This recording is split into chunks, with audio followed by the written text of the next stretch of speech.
늦겨울의 햇살이 김서린 유리창을 조용히 비집고 들어와 전주의 운전기사들이 모이는 동네에 자리 잡은 작은 식당의 오래된 나무 바닥을 비추고 있었다. 40을 넘긴 나, 한지원은 비가 오나 눈이 오나 늘 불을 밝히는 이 식당의 주인이었다. 기사 아저씨들은 이곳을 지원 언니네 가게라 부르곤 했다. 그날도 여느 날과 다름없이 시작되었다. 트럭 엔진 소리, 라디오 소리가 칼질 소리와 뒤섞이고 커다란 냄비에서는 구수한 김치찌개 냄새가 피어올랐다. 정신없이 점심 장사를 준비하고 있는데 문에 달린 종이 딸랑 울렸다. 고개를 들어보니 문 앞에 아이 둘이 서 있었다. 8, 9살쯤 되어 보이는 남자아이와 5, 6살쯤 되어 보이는 여자아이였다. 아주머니, 저희 여기서 밥 먹어도 될까요? 나는 잠시 멈칫했다. 남자아이의 눈은 두려움 없이 나를 똑바로 쳐다봤지만 그 안에는 너무 먼 길을 걸어온 사람의 피로가 서려 있었다. 여자아이는 오빠의 옷자락을 꼭 쥔 채 뒤에 숨어 추위와 배고픔으로 눈가가 촉촉했다. 누구랑 같이 왔니? 엄마는 어디 계시고? 엄마가 먼저 여기가 있으랬어요. 나중에 오신다고 했는데 울면서 못 올 수도 있다고. 나는 나도 모르게 몸을 살짝 떨었다. 아이들을 창가 빈자리로 안내했다. 날이 몹시 추웠다. 나는 아이들에게 미니 핫팩 몇 개를 건네며 말했다. 여기 얌전히 앉아 있어. 금방 밥 차려줄게. 무슨 영문인지 알 수 없었지만 나는 반사적으로 찌개를 푸고 계란을 부치고 장조림을 조금 얹어 아이들 앞에 내주었다. 두 작은 입은 오랫동안 제대로 된 식사를 못한 듯 아주 빠르게 움직였다. 밥을 더 주자 아이들은 또다시 깨끗이 비웠다. 내가 설거지를 하러 막 돌아섰을 때 남자아이가 다시 다가왔다. 손에는 꼬깃꼬깃한 지폐 2장, 겨우 2,000원이 들려 있었다. 엄마가 오신다고 했는데 전화해서 울면서 못 오신대요. 못 오신다니? 엄마 어디 계신지 아니? 아이는 그저 고개를 저었다. 뭔가 잘못되었다는 느낌이 들었다. 그 사이 손님들이 밀려들기 시작했다. 나는 급히 우유와 과자를 아이들에게 건넸다. 이거 먹고 있어. 아주머니 금방 올게. 엄마 안 오시면 아주머니가 데려다 줄게. 몇 시간 뒤 가게가 잠시 한산해졌을 때 아이들에게 다가갔다. 엄마는 여전히 오지 않았다. 나는 아이들을 집까지 데려다 주기로 했다. 집이 어디니? 길 알려줄 수 있어? 쭉 가서 다리 건너서 매화나무 있는 골목으로 들어가면 엄마가 지하에 있는 집이랬어요. 나는 작게 고개를 끄덕이고 여자아이에게 목도리를 둘러준 뒤 등에 업었다. 남자아이의 손을 잡고 나는 무거운 마음으로 차가운 회색빛 오후 속을 걸었다. 아이들의 집은 가깝지 않았고 내가 도착한 곳은 공기 중에까지 곰팡이 냄새가 밴 낡은 연립주택가였다. 지하. 문이 살짝 열려 있었다. 안은 불 꺼진 방이었다. 그리고 방바닥 한가운데 한 여자가 의식을 잃고 쓰러져 있었다. 정신 차려요. 제발 일어나요. 나는 여자아이를 내려놓고 여자 곁에 무릎을 꿇었다. 아이들의 엄마일 것이다. 그녀의 피부는 창백했고 이마는 식은 땀으로 축축했다. 숨을 확인하니 실처럼 가늘었다. 나는 심폐소생술을 시작하며 남자아이에게 말했다. 아주머니 주머니에 핸드폰 있어. 꺼내서 119에 전화해. 119 누르면 돼. 할 수 있겠니? 네. 나는 쉬지 않고 가슴을 압박하며 머릿속으로 숫자를 셌다. 모든 감각이 팽팽한 활시위 같았다. 문득 한 가지가 눈에 들어왔다. 여자의 왼쪽 손목, 그곳에 있는 희미한 문신. 나비 문신이었다. 나는 멈칫했다. 그 문신. 본 적이 있었다. 14년 전, 오빠의 장례식에 가기 위해 서두르다 고속도로에서 사고를 당해 죽을 뻔했던 그날. 나는 아직도 생생히 기억한다. 비가 내렸고, 택시가 뒤집혔고, 나는 차 안에 갇혔다. 그리고 빨간 코트를 입은 한 여자가 내 곁에 남아 구급차를 부르고 계속해서 내가 정신을 잃지 않도록 붙잡아 주었다. 나는 그녀를 다시 만나지 못했다. 하지만 그녀의 손목에 나비 문신이 있었다. 구급차가 도착했을 때도 나는 손을 놓지 않았다. 그들이 엄마를 인계받아 검사한 뒤 알려주었다. 호흡이 돌아왔습니다. 일찍 발견해서 다행입니다. 살 수 있을까요? 가능성이 높습니다. 하지만 지켜봐야 합니다. 제가 가족입니다. 따라가겠습니다. 나는 두 아이를 안아 택시에 태웠다. 차가 움직일 때 하늘은 여전히 잿빛이었지만 내 마음은 이미 혼란으로 가득했다. 나는 멈출 수 없이 생각했다. 설마 내 목숨을 구해준 그 사람을 다시 만난 걸까? 전주중앙병원 응급실은 자정이 넘었음에도 불이 환했다. 두 아이는 복도 긴 의자에 머리를 맞댄 채 잠들어 있었다. 나는 형광등의 하얀 불빛과 심장 박동기의 조용한 울림 속에서 서 있었다. 두 아이의 엄마, 나비 문신을 한 그 여자는 안에서 긴급 처치를 받고 있었다. 의사는 괜찮을 거라고 했지만 나는 굳게 닫힌 문에서 눈을 뗄 수 없었다. 나는 조용히 내 소매를 걷어 올렸다. 오른쪽 손목에는 14년 전 사고로 생긴 작은 흉터가 여전히 남아 있었다. 그때 나는 내가 살 수 있을지 확신하지 못했다. 빨간 코트를 입었던 그 여자의 눈빛, 떨리면서도 내 손을 꼭 잡고 말하던 얼굴을 아직 기억한다. 힘내요. 괜찮을 거예요. 나는 그녀를 다시 만나지 못했다. 하지만 오늘 밤, 이 병원에서 나는 그 손목을 다시 보았다. 그 나비 문신, 틀림없었다. 오랜 시골 생활을 마치고 돌아와 나는 기사식당으로 새 출발을 했다. 임시방편이라 생각했지만 결국 운명이 그 옛날의 은인을 다시 만나게 하려고 마련한 자리였던 것이다. 오빠가 세상을 떠난 날, 나는 깊은 수렁에 빠진 것 같다. 오빠는 늘 나를 지켜주던 사람이었다. 내가 학교에서 돌아올 때마다 책상 위에는 우유 한 팩, 빵 한 조각, 혹은 작은 사탕이 놓여 있었다. 오빠는 내 목에서 남은 거라고 했지만 나중에야 알았다. 오빠에게는 애초에 자기 몫이 없었다. 그는 자신의 몫을 아껴 내게 주었던 것이다. 오빠는 교통사고로 세상을 떠났다. 그가 몰던 차가 뒤에서 들이받쳤다. 그때 나는 서울에서 사랑하는 사람과 결혼을 준비하고 있었다. 소식을 듣고 택시를 타고 내려가던 길, 바로 그 운명의 여정이 나를 생사의 기로로 데려갔다. 사고의 기억은 늘 꿈속에서 되살아났다. 폭우, 뒤집힌 택시, 잠긴 문, 이마에서 흐르던 피, 그리고 낯선 여자의 목소리. 나는 빨간 스웨터와 떨리면서도 단호했던 목소리를 기억한다. 다음 날 아침, 엄마가 깨어났다. 나를 보자 그녀의 눈이 커지고 입술이 떨렸다. 언니. 언니가. 그때 그분 맞죠? 제가 구했던. 나는 고개를 끄덕였다. 그리고 넌 내 곁에 있으면서 정신 차리게 해주고 구급차를 불러줬어. 기억나? 그녀는 고개를 끄덕이며 울음을 터뜨렸다.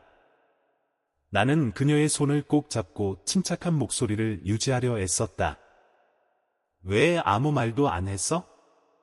우리 가게에 와서 나를 보고도 왜 아무 말도 안 한 거야?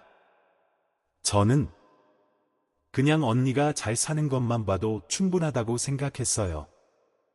자랑할 것도 없었고, 언니 삶을 방해하고 싶지 않았어요. 나는 작게 웃었다.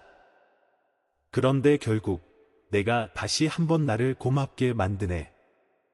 그날 내 목숨을 구해준 것뿐만 아니라 두 아이를 딱 맞는 장소에 딱 맞는 시간에 보내줬잖아. 그녀는 붉어진 눈으로 나를 보았다. 언니는 제가 얼마나 무서웠는지 모를 거예요. 어지럽고 눈앞이 캄캄해지기 시작했을 때 더는 버틸 수 없다는 걸 알았어요. 하지만 아이들 앞에서는 쓰러질 수 없었어요. 겨우 아이들에게 언니 가게로 가라고 말할 수 있었어요. 그곳이 가장 안전한 곳이라고 믿었으니까요. 그녀의 이름은 정혜진. 올해 32살, 두 아이의 미혼모였다. 3년 전 남편이 교통사고로 세상을 떠난 후 혜진의 삶은 내리막길을 걷기 시작했다. 실직, 사기, 그리고 월세를 감당하지 못해 살던 집에서 쫓겨났다. 그녀는 값싼 연립주택으로 이사했고 내 식당 근처 편의점에서 일했다. 쥐꼬리만 한 월급 때문에 야간 근무까지 해야 했다.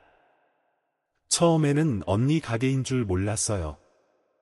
그런데 우연히 유리창 너머로 언니를 봤는데 손목에 흉터가 기억이 났어요.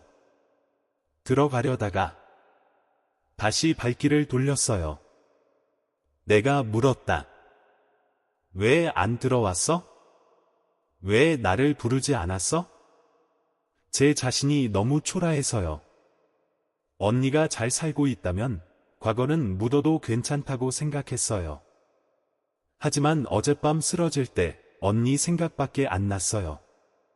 언니만이 아이들을 돌봐줄 수 있을 거라고 믿었어요. 혜진이 퇴원할 수 있을 만큼 회복되었을 때 나는 짐을 챙기러 그녀와 함께 예전 집으로 갔다. 하지만 문 앞에서 험상궂은 얼굴의 한 남자가 길을 막았다. 집주인이었다. 잘 만났다. 병원에서 도망치면 빚을 떼먹을 수 있을 줄 알았어? 갚을게요. 제발 시간 좀 더 주세요. 시간. 벌써 5개월이나 밀렸어. 매달 약속만 하고. 나도 먹고 살아야지. 이자도 있잖아. 이자요? 나는 놀랐다. 그래. 한 달에 25%. 알면서 뭘 물어. 나는 화가 머리끝까지 났다. 한 달에 25%요? 이거 불법 사채잖아요? 계약서 있어요? 이자 약정서에 서명했어요? 그는 할 말을 잃더니 혜진에게 돌아섰다. 이 여자는 누구야? 변호사라도 데려온 거야? 변호사는 아니지만 당신을 감옥에 보낼 수 있는 사람이에요. 그는 씩씩거리며 떠났지만 나는 그 사이 혜진의 이자 장부와 계좌 이체 메시지를 사진으로 찍어두었다. 계약서가 없어도 이체 내역만으로도 경찰에 신고하기에 충분했다. 혜진은 눈앞의 상황이 믿기지 않는 듯 나를 바라보았다. 언니. 뭐라고 말해야 할지 모르겠어요. 언니가 아니었다면 전 모든 걸 잃었을 거예요. 나는 새 모자를 내 집, 깔끔하고 따뜻한 투룸 아파트로 데려왔다. 아이들은 깨끗한 이불 위에서 잠들고 따뜻한 밥을 먹으며 몇 달 만에 처음으로 진심으로 웃었다. 그날 밤 아이들이 잠든 후 나는 혜진을 보았다. 우리 집으로 들어와. 같이 살자. 나는 가게에 도와줄 사람이 필요하고 너는 다시 시작할 곳이 필요하잖아. 하지만 저는 그럴 수 없어요. 내가 내 목숨을 구해줬잖아. 이제 내가 갚을 차례야. 그녀는 울음을 터뜨렸다. 고마워요, 언니. 언니는 정말 제 인생의 기적이에요. 나는 가볍게 웃었다. 아니, 운명이지. 내 식당, 이제는 우리의 식당이 된 그곳은 전주로 들어서는 국도변에 자리 잡고 있었고 여전히 아늑하고 손님들로 붐볐다. 하지만 정혜진이 이곳에서 일하기 시작한 날부터 가게 분위기는 완전히 달라졌다. 아침마다 아이들 소리가 들렸고 이제 나를 이모라고 부르는데 익숙해진 준호와 민서의 해맑은 웃음소리가 가득했다. 한 번은 내가 팔을 썰고 있는데 민서가 오빠에게 속삭였다. 오빠, 우리 계속 여기서 살아도 될까? 아마도. 지원 이모는 우리 두 번째 엄마 같잖아. 나는 못 들은 척했지만 심장이 녹아내리는 것 같다. 나에게는 아이도 가족도 없었다. 하지만 이제 이모 밥 먹었어요 라고 부르는 목소리, 그 웃음소리 하나하나가 작은 기적이었다. 혜진은 이를 매우 빨리 배웠다. 불과 2주 만에 단골 손님들이 딱 지원 언니 맛이라며 고개를 끄덕이는 갈비탕을 끓여낼 수 있었다. 몇 년 만에 처음으로 내가 하루쯤 주방을 비워도 손님들 불평을 걱정하지 않을 수 있는 사람이 생긴 것이다. 언니, 제가 잘 못할까봐 무서워요. 괜찮아. 틀리면 고치면 돼. 포기만 안 하면 돼. 손님은 날마다 늘어갔다. 음식 때문만은 아니었다. 가게가 주는 가족 같은 느낌 때문이었다. 장거리 운전을 하는 독신 남성들, 나이든 기사 아저씨들, 집 떠나온 대학생들까지 모두가 무언가 익숙한 것을 찾아 이곳으로 오는 듯했다.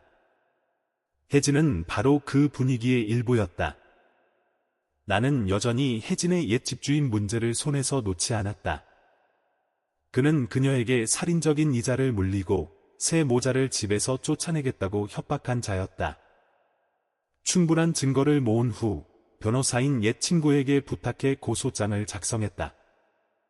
바로 그 주의 경찰이 불법 사채 혐의로 그를 찾아가 조사를 시작했다. 하지만 그는 쉽게 물러서지 않았다. 어느 날 저녁, 혜진과 함께 가게 정리를 마치고 있는데 그가 가게 문 앞에 서 있었다. 손을 허리에 짚고 얼굴이 벌개져 있었다. 너희들, 내 손맛 좀 봐라. 이를 크게 버렸겠다. 내가 망하면 너희도 같이 끌고 들어갈 줄 알아. 나는 앞으로 나서서 그를 똑바로 쳐다봤다. 당신은 감옥에 갈 수도 있어요. 누구 더 끌고 들어가고 싶으세요? 그는 한 걸음 물러섰지만 여전히 입으로는 중얼거렸다. 너희들, 돈 좀 있다고 잘난 줄 아나 본데? 이 가게가 영원히 손님을 지킬 수 있을 것 같아? 혜진이 내 등 뒤에서 떨고 있었다. 나는 그녀의 손을 꼭 잡았다. 아무것도 못할 거야. 넌 이제 벗어났어. 옛 집주인에게서 벗어났지만 새로운 걱정이 시작되었다.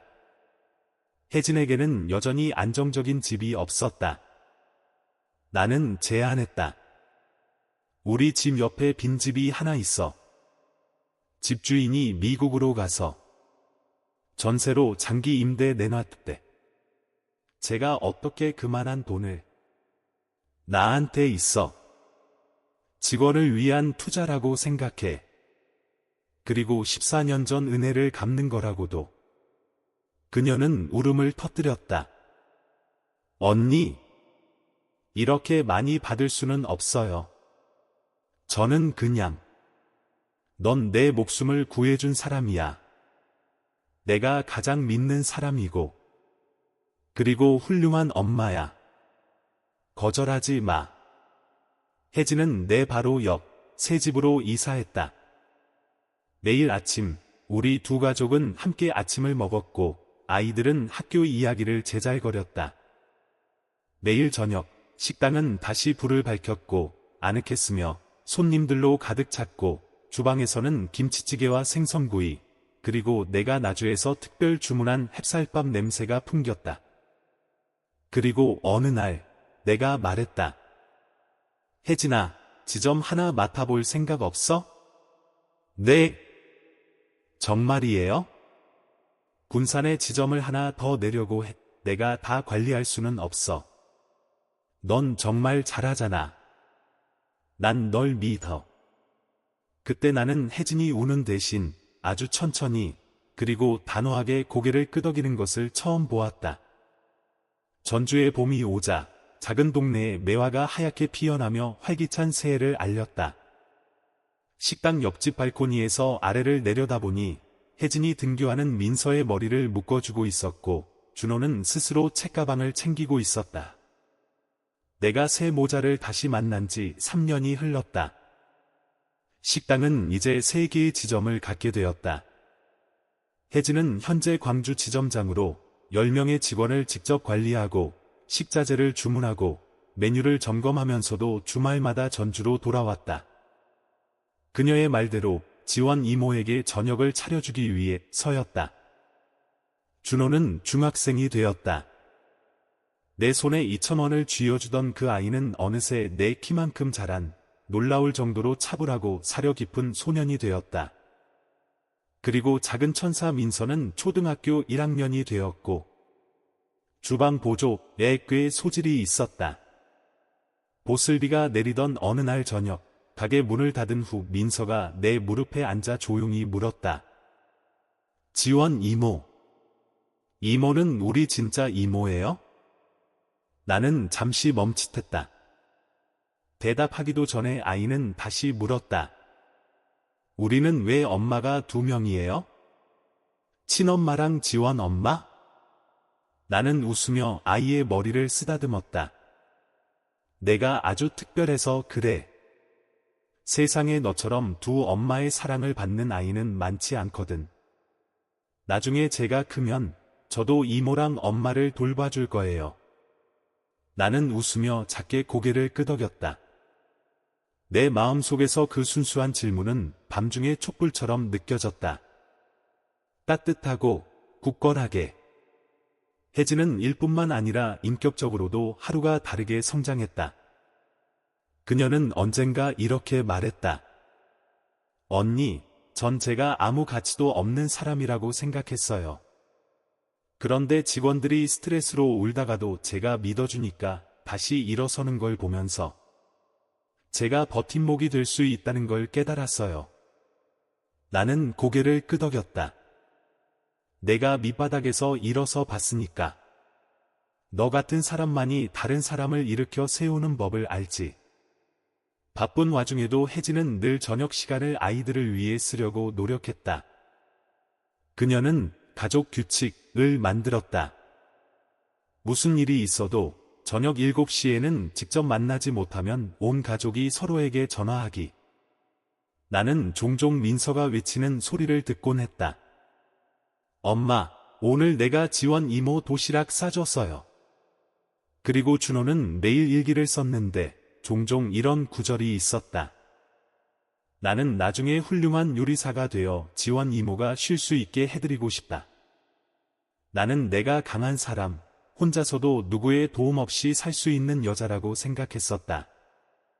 하지만 조용한 밤이면 여전히 어린 시절의 하늘이었던 오빠를 생각했다. 그리고 말년을 내가 돌봤던 엄마를 생각했다. 그리고 이제 아이들이 자라기 시작하자 나는 내가 남는다는 느낌이 들었다. 버려진다는 것이 아니라 더 이상 역할이 없을까봐 두려웠다. 어느 날 오후 내가 주방에서 꽃꽂이를 하고 있는데 혜진이 조용히 다가왔다. 언니, 요즘 슬퍼 보여요. 슬프지 않아. 그냥 좀 허전해서. 혜진이 내 손을 잡았다. 언니, 아세요? 저와 아이들은 언니를 한 번도 남이라고 생각한 적 없어요. 언니는 모든 것의 뿌리예요. 언니가 없었다면 저에게는 아무것도 없었을 거예요. 나는 그녀를 보았다. 감정이 벅차올랐다. 나는 그냥 어느 날 내가 더 이상 나를 필요로 하지 않을까봐 두려워. 혜진은 눈물을 글썽이며 웃었다. 만약 제가 언니가 필요 없을 만큼 강해지는 날이 온다면 그때는 제가 언니를 지켜주는 사람이 될게요. 그해 연말, 나는 공식적으로 발표했다. 저는 직접 경영에서 물러나겠습니다. 새 지점은 혜진 씨가 총괄할 겁니다. 저는 고향으로 돌아가 시스템에 식자재를 공급할 유기농 농장을 시작할 겁니다. 모두가 깜짝 놀랐지만 이내 고개를 끄덕였다. 이제는 내가 나 자신을 위해 살아야 할 때라는 것을 알았기 때문이다. 20년 동안 요리하고 한 끼 한 끼를 돌본 후 나는 조용한 곳으로 돌아가 채소를 기르고 닭을 치고 싶었다. 그리고 무엇보다 방학 때마다 아이들을 기다리고 싶었다. 이사하는 날, 나는 아무에게도 알리지 않고 지난 상깃을 어머니가 사시던 작은 집으로 조용히 이사했다. 하지만 그날 오후 초인종이 울렸다. 문 앞에는 준호와 민서 그리고 혜진이 서 있었다. 손에는 작고 서툴지만 따뜻한 케이크가 들려 있었다. 케이크 위에는 이렇게 쓰여 있었다. 지원 엄마, 우리 엄마가 되어주셔서 감사해요.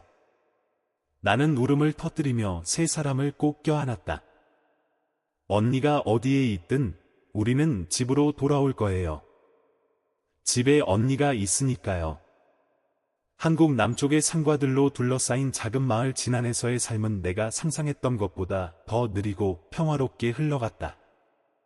매일 아침 나는 닭 우는 소리에 잠을 깨고 풀과 젖은 흙냄새를 맡으며 하루를 시작했다. 밭에 물을 주고 채소를 살피고 어머니가 남기신 비법대로 김치를 담갔다. 나는 혼자 살았지만 결코 외롭지 않았다. 주말마다 혜진과 아이들이 나를 찾아왔다. 아이들은 이제 자신들의 그림과 사진으로 가득 찬 내 옛방에서 자는 것을 좋아했다. 준호는 지점으로 보낼 친환경 채소 주문을 정리하는 것을 도왔고, 민서는 늘 지원 엄마와 함께 케이크 만들기 시간을 가졌다. 아이들은 나를 엄마 이요라고 불렀다. 어느 날 내가 툇마루에서 쪽파를 다듬고 있는데 한 중년 남자가 울타리 근처로 다가왔다. 햇볕에 그을린 건강한 모습이었다. 지원 씨 맞으시죠? 저는 옆마을 수의사입니다. 전에 저희 병원에 채소를 보내주셨어요. 알고 보니 그는 서울에서 살다가 귀양의 수의사가 된 김성우 씨였다. 우리는 매일 오후 이야기를 나누기 시작했다. 채소 기르기, 닭 키우기에서 시작해 점차 삶에 대한 이야기로 넘어갔다.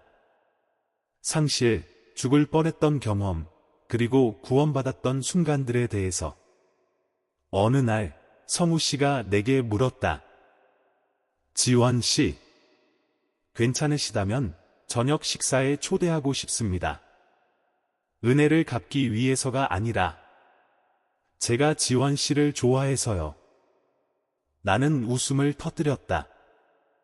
거절의 웃음이 아니라 놀라움의 웃음이었다. 오랜만이었다.